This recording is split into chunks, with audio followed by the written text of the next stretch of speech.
千里之行，始于足下。A journey of 1,000 miles begins beneath the feet. We now gather in the Tao to travel the journey together. Welcome to Tao Talks with Derek Lin, where we take a deep dive into the Tao Te Ching by Lao Tzu.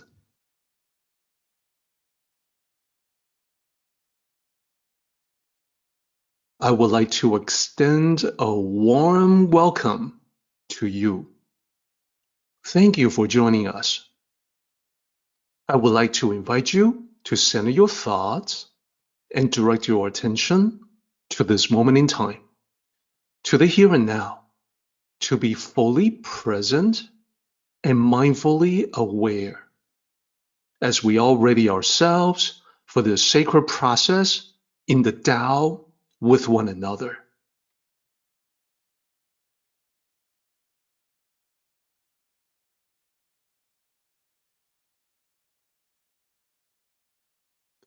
So I want to highlight these lines. They work together and they have echoes in other chapters of the Tao Te Ching. Beginning with this line, be low and become filled. There is a similar expression from Tao Te Ching 32. Line 13 and 14, respectively, they say the existence of the Tao in the world is like streams in the valley into rivers and the ocean. So rivers receive water from many valley streams because they are positioned lower. So the streams flow into them and not the other way around. There's also another way to express it in Tao Te Ching 66 that is very similar. Rivers and oceans can be the kings of 100 valleys because of their goodness in staying low. So they can be the kings of 100 valleys.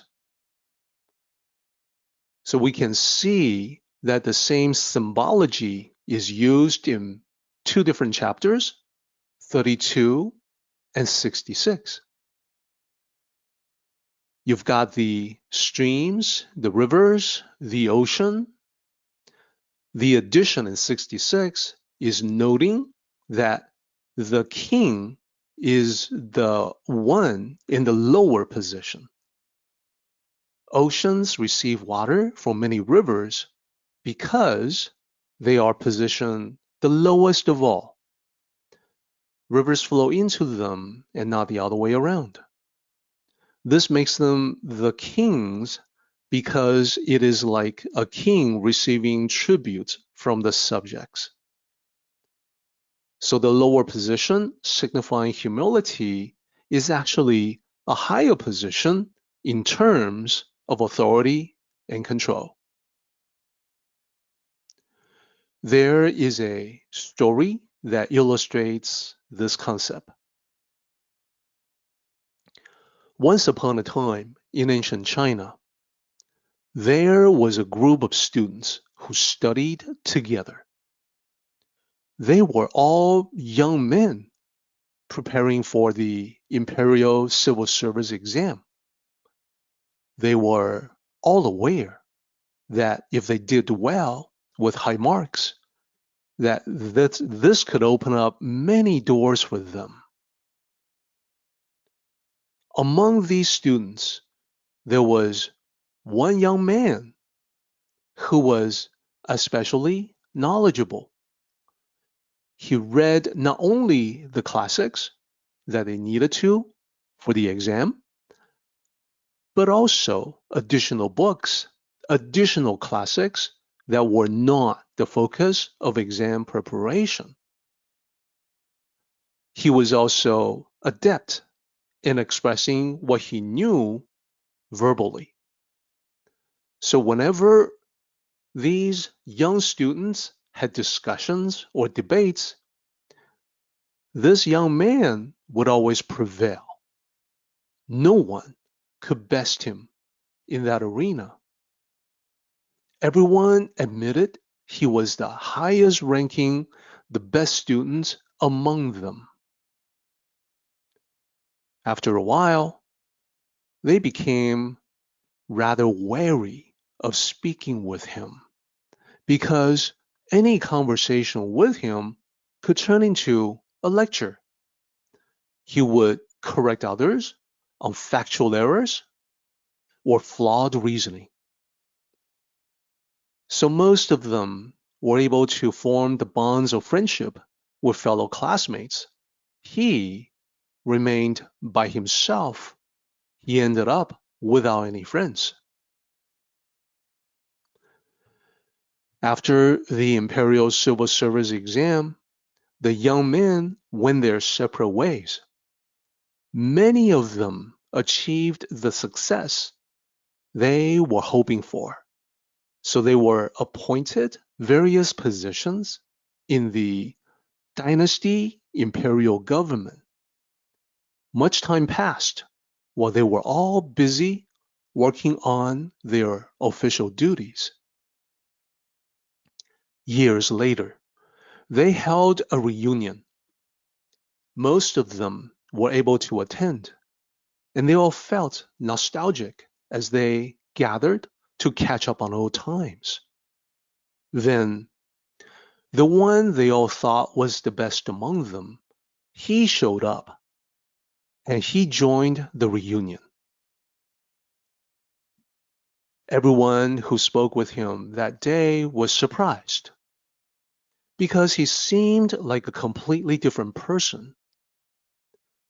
His demeanor was polite and humble, and he spent most of his time listening to others speak. This was a drastic departure from everybody's recollection. The way he used to express his views nonstop, dominating any exchange and vanquishing all opinions other than his own. One of them could not contain his curiosity and made a discreet approach to ask him. He said, "You do not seem to be the same as you were before. I seem to recall you were much more opinionated when we studied together. Has something changed with you?" The man's reply was candid. He said, "Like many of you, I did well in the exam, and I became an official. However, my career was far from smooth sailing. My tendency to engage others in debates alienated people and resulted in many setbacks. In this way, my argumentative nature caused me many frustrating failures. I did not get along with other officials, and I was not able to accomplish many things I set out to do. Eventually, I had to ask myself if winning debates was worth it. What was the use of winning if the victory came at the cost of friendship or goodwill? What was the meaning of such a life?" Upon this realization, I started to make adjustments. I let go of the obsessive need to be right. I became more inclusive of other perspectives, and I realized being right about something did not mean I had to keep pointing it out. I needed to be more compassionate and not so aggressive. Everything changed for me when I changed myself. I had more harmony at home and less setbacks at work. This may be why I seem to be not the same as I was before. Later that day, there was another surprise for the group. Based on the man's politeness and humility, they all assumed he must be stuck in his career as an official. But they were mistaken. It turned out he had recent promotions that put him in a higher level position far beyond most of them. They thought his humility was due to his low-level position. The reality was the reverse. His high-level position was due to his humility. The end. With this story, I think you can see this is why Lao Tzu says, be low and become filled. When you practice the Tao of humility, you too will be filled with harmony and the blessings that others may think of as good luck.